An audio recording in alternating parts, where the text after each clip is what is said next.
Денеска е многу голем ден. Денеска е 9 мај. Тоа е денот кога после 4 години војување, безумие, обиди за агресија и за присвојување на туѓото, преовладал разумот и бил ставен крајот на Втората светска војна. Ставена била точка на сеењето на омраза, на поделбите, на убивањето луѓе. Во таа смисла треба да сме свесни колку е голема доблеста во признанието на поразот и начинот на ставање подпис на актот за безусловна капитулација, историски важен чекор со кој застанало крвопроливањето во Европа, па и во светот. 9 мај има уште едно огромно и суштинско значење. Идејата за интеграција и здружување, за заедништво и легалитет станала реалност.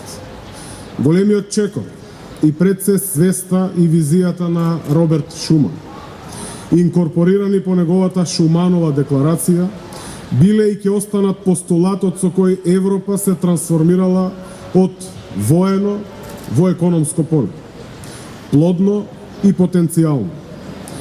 Мотивот за помирување и подигнување на нивото на меѓусебните односи на почетокот помеѓу Франција и Западна Германија со политичка, а не со воена интеграција, станал пракса за градење и создавање на заеднички интереси. Дозволете да ја цитирам најсилната мисла на Шуман. За да биде создадена заедницата на народите, најнапред е неопходно да се сузбие и анулира вековното непријателство помеѓу Франција и Германија. Со спојување на производството кое треба да се случи на овој начин, ќе бидат создадени услови во кои каква било понатамошна идеја за војна ќе биде незамислива и нереална. И така по овој историски чин, по договорот во Париз следува договорот во Рим за формирање на Европска економска заедница и формирање на Европска заедница за атомска енергија во 1957 година. Следува административните дополнувања со договорот од Мастрихт за создавање Европска унија во 1992 година и договорот од Амстердам од 1997 година, со што беше создадена уставната основа на Унијата, поврзувајќи ги државите членки во заедништво на суверени држави.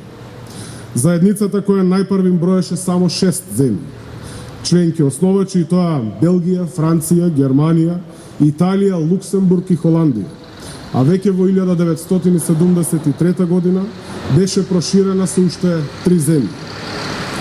И така од година во година, од скалило на скалило, во проширување до проширување, денес Европската унија брои вкупно 27 земји членки со помалку или повеќе развиени економии. Различни култури, традиции, јазични особености и истите подеднако се вреднуваат и се поддржуваат. Почитувани присутни, далеку зад нас се 1945 и 1950 година. Години кога се случиле овие огромни чекори во современата цивилизација. Случајно или неслучајно, на два пати на 9 мај, Европа доживеала огромни промени, со кој започнал историскиот процес. Примерот на разум и разбирање, на здружување, еднаквост, прагматичност, станува модел по кој денес сме сведоци како е развиена и моќна Европската унија. Токму по тие правила за демократија, толеранција и диалог, старата дама е лидер, високо издигнат, кој се уште се модифицира и моделира, со една единствена цел: напред, заедно, кон иднината. Денеска се соочуваме со многу сериозни предизвици. И како држава, и како нација, сведоци сме на околности кои делумно се косат со основните европски и човекови принципи. Но тоа не треба да не разочарува.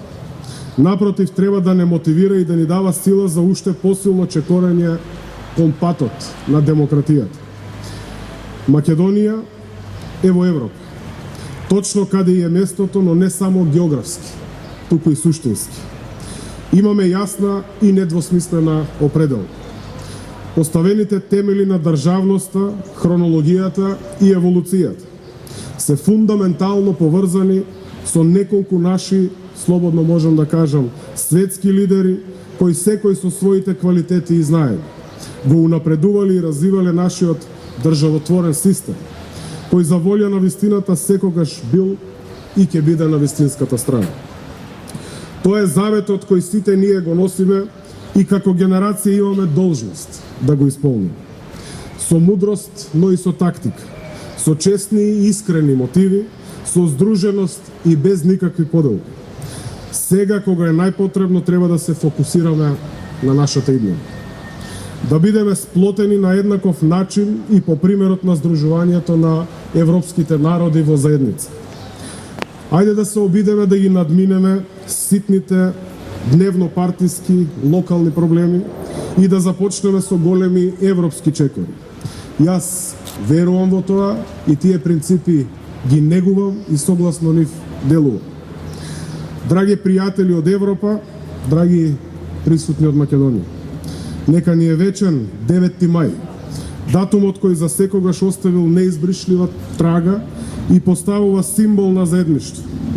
Така нека остане, а нашата желба за интеграција е тука и таа мора да стане реалност.